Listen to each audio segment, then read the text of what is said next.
بسم اللہ الرحمن الرحیم۔ حضرت معبود بن لبید رضی اللہ تعالیٰ عنہ سے روایت ہے کہ نبی کریم صلی اللہ علیہ وسلم نے فرمایا کہ تمہارے بارے میں جس چیز سے میں بہت ڈرتا ہوں وہ شرک اصغر ہے۔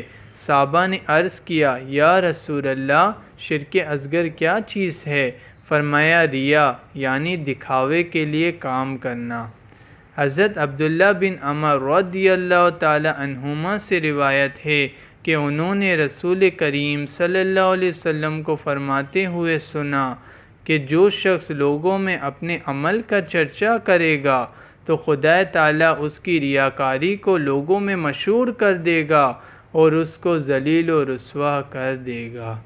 حضرت ابو ہریرہ رضی اللہ تعالیٰ عنہ نے کہا کہ رسول کریم صلی اللہ علیہ وسلم نے فرمایا کہ بندہ نے جب اعلانیہ نماز پڑھی تو خوبی کے ساتھ پڑھی، اور جب پوشیدہ طور پر پڑھی تو خوبی کے ساتھ پڑھی، تو خدا تعالیٰ فرماتا ہے کہ یہ میرا بندہ سچا ہے، یعنی ریاکاری نہیں کرتا۔ حضرت شداد بن اوس رضی اللہ تعالیٰ عنہ نے کہا کہ میں نے حضور صلی اللہ علیہ وسلم کو فرماتے ہوئے سنا کہ جس شخص نے دکھاوے کے لیے نماز پڑھی اس نے شرک کیا، اور جس شخص نے دکھاوے کے لیے روزہ رکھا تو اس نے شرک کیا، اور جس نے دکھاوے کے لیے صدقہ کیا تو اس نے شرک کیا۔ حضرت شیخ عبدالحق محدث دہلوی رحمۃ اللہ تعالی علیہ اس حدیث کے تحت فرماتے ہیں کہ جو کام دکھاوے کے لیے کرے شرک ہے۔ خلاصہ یہ کہ شرک کی دو قسمیں ہیں، جلی اور خفی۔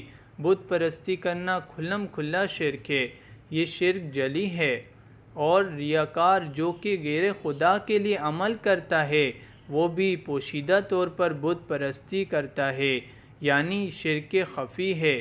جیسا کہ کہا گیا ہے کہ ہر وہ چیز جو تجھے خدا تعالیٰ سے روکے وہ تیرا بت ہے۔ اللہ عز و جل ہمیں ریاکاری سے بچائے اور حضور پاک کے صدقے ہماری بے حساب مغفرت فرمائے، آمین۔ سبسکرائب کریں ہمارے یوٹیوب چینل کو۔ مزید ویڈیو دیکھنے کے لیے بیل آئیکن پریس کرنا مت بھولیں۔